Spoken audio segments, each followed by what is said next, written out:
Saudara, ada kisah menarik sekaligus mengherankan dari Pekalongan, Jawa Tengah. Seorang buruh jahit di Kabupaten Pekalongan, Jawa Tengah kaget mendapat surat dari kantor pajak meminta penjelasan atas transaksi bisnis senilai 2,9 miliar rupiah.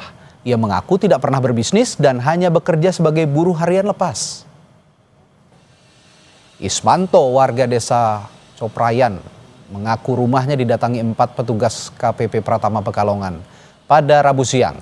Dalam surat yang dibawa petugas tercantum nama, alamat, dan NIK sesuai KTP Ismanto. Namun ada perbedaan data RT dan RW. Terdapat pula lampiran rincian belanja kain dari sebuah perusahaan di Boyolali dengan total transaksi hingga 2,9 miliar rupiah.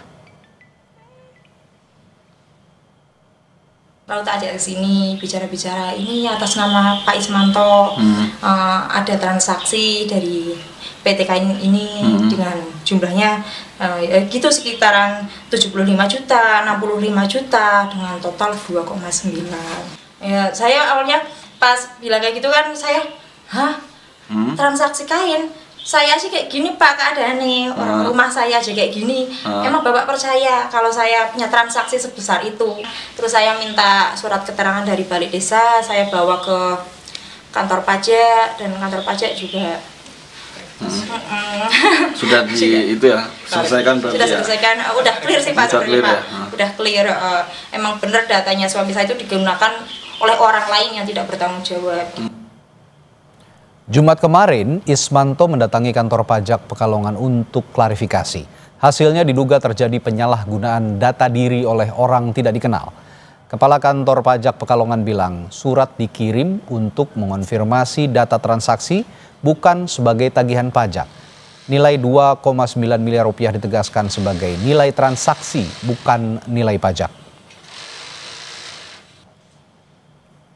Itu datang karena dari surat tersebut belum ada respon. Kami ini mendatangi, hanya menanyakan sebenarnya klarifikasi, benar enggak sih Pak, Bu, Anda ini melakukan transaksi nilai 2,9 sekali nilai transaksi ya, bukan pajaknya, bukan. Jadi ini pun dari nilai transaksi 2,9. Kalau misalnya nanti bisa dijelaskan, sebenarnya kami ingin klarifikasi, benar nggak sih melakukan transaksi dengan salah satu perusahaan tekstil itu nilainya 2,9. Sebenarnya itu saja.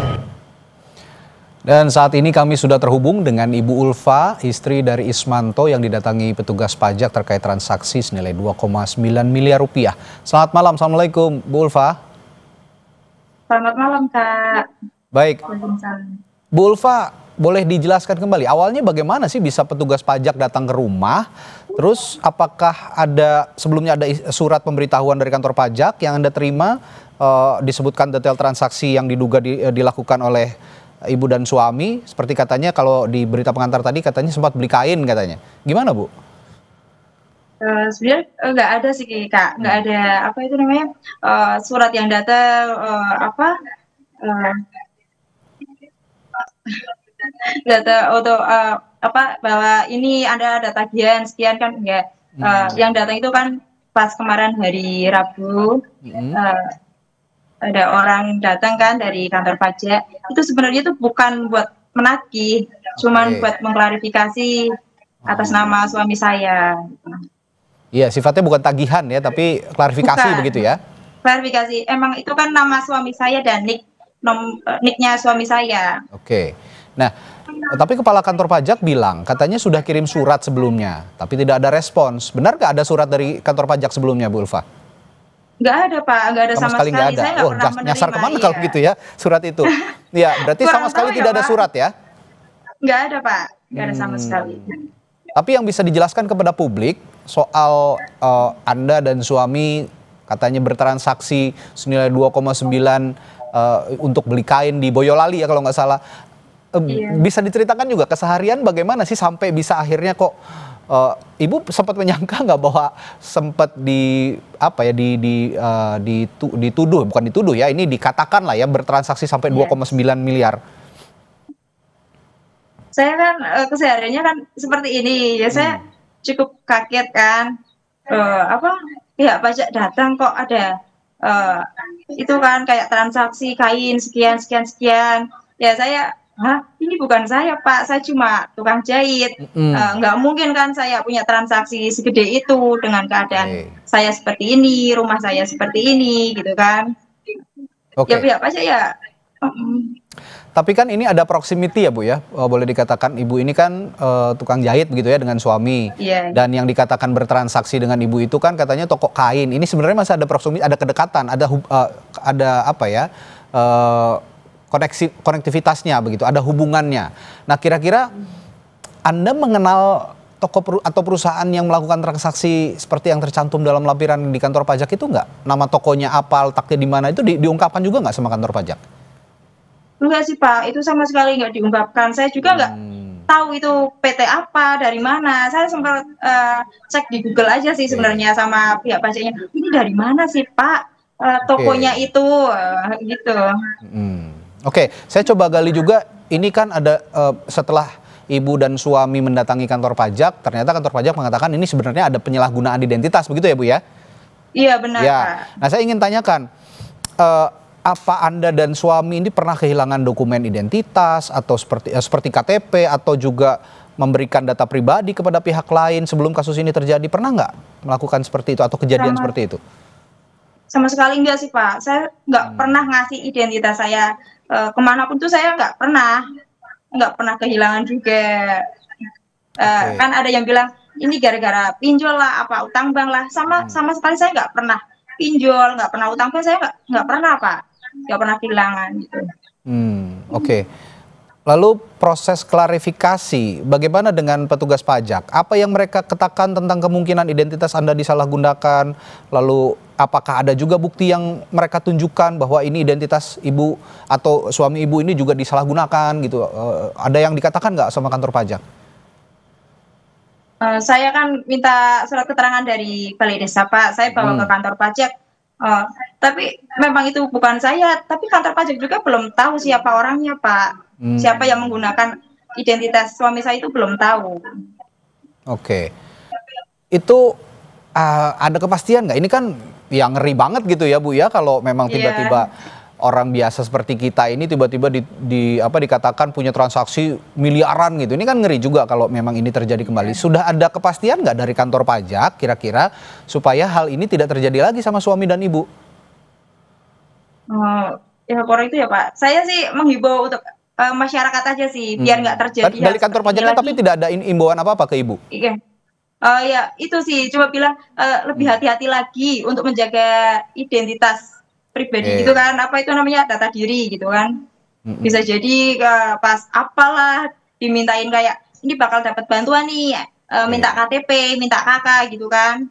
Itu lebih hati-hati lagi, jangan percaya seperti itu. Oke.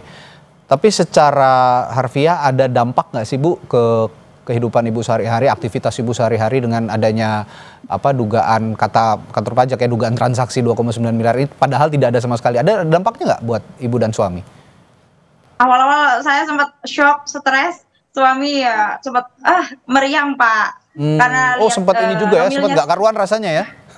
Iya, karena lihat transaksinya yang sebesar itu kan Pak. Iya. Nah, ke depan kira-kira Ibu apa yang akan dilakukan Ibu dan suami? Apakah akan melaporkan ke polisi atau melakukan penyelidikan lagi ke kantor pajak? Karena ya ngeri juga kan kalau memang di kemudian hari terjadi kembali seperti ini. Tapi kan untuk mengusut seperti itu kan susah ya Pak ya. Nggak segampang yang kita pikirkan gitu kan. Oke, tapi kalau melibatkan aparat kepolisian sepertinya memang ada celah untuk bisa dilanjutkan Ibu. Karena mereka punya perangkat untuk mengetahui siapa sebenarnya yang punya transaksi itu dan mencatut nama suami Ibu gitu. Ada langkah ke sana, kepikiran ke langkah seperti itu? Ya, kepikiran sih ada Pak. Saya pengen tahu siapa sih orang yang menggunakan data pribadi suami saya untuk transaksi tersebut. Menggunakan data pribadi orang kecil kayak kita digunakan untuk transaksi sebesar itu sangat merugikan banget Pak sebenarnya Pak. Iya. Nah, saya pengen juga minta pendapat Ibu nih. Ibu selama ini lapor pajak nggak Bu? Saya lapor pajak gimana ini Pak maksudnya? Ada pajak yang dikenakan nggak sama penghasilan suami misalnya atau penghasilan Ibu selama ini? Enggak sih Pak, saya kan cuma karena guru jahit wira swasta ya. Iya, iya. Oke, tapi ada apa ya? Ada respons ataupun harapan ke depannya misalnya langkah yang sudah diambil oleh kantor pajak ini apakah sudah menurut Ibu sudah cukup atau perlu lagi ada penyelidikan lanjutan menurut Ibu? Ini kantor pajak masih mau menyelidiki ya Pak ya? Mau menyelidiki lewat itu PTK-nya itu. Mau diselidiki Masih oleh penasaran ke PTK-nya itu ya Bu ya? Iya, masih mau diusut oleh pihak pajaknya mungkin Pak. Iya, tadi kan saya sempat tanyakan juga Bu, apakah Ibu, apakah Anda juga sama KTP, suami ini pernah kehilangan KTP atau memberikan data pribadi ke pihak lain? Kata Ibu kan tidak. Tapi kalau meminjamkan pernah nggak? Misalnya mau ngurus surat-surat kendaraan bermotor atau mau ngurus hal lain, misalnya yang terkait keadministrasian kependudukan, kartu keluarga dan segala macam, pernah nggak dipinjamkan ke orang lain misalnya? Saya sih nggak pernah ya Pak ya. Cuma kalau emang kayak apa itu namanya coblosan gitu kan Pak, itu kan kayak diminta data diri gitu kan, fotokopi KTP, fotokopi KK gitu. Tapi kalau untuk meminjamkan ke orang lain saya nggak pernah Pak. Ya, berarti terakhir juga ada tadi sempat menyinggung soal imbauan ya, imbauan ke masyarakat, ada yang mau disampaikan Bu? Ya, untuk lebih hati-hati lagi dalam menjaga data diri kita. Jangan sembarang ngasih ke orang gitu, biar nggak terjadi hal seperti ini lagi. Sebenarnya sih banyak Pak katanya Pak, di Pekalongan ini banyak korbannya. Banyak ya kasus seperti ini ya? Iya, cuma saya yang viral aja gitu. Oke.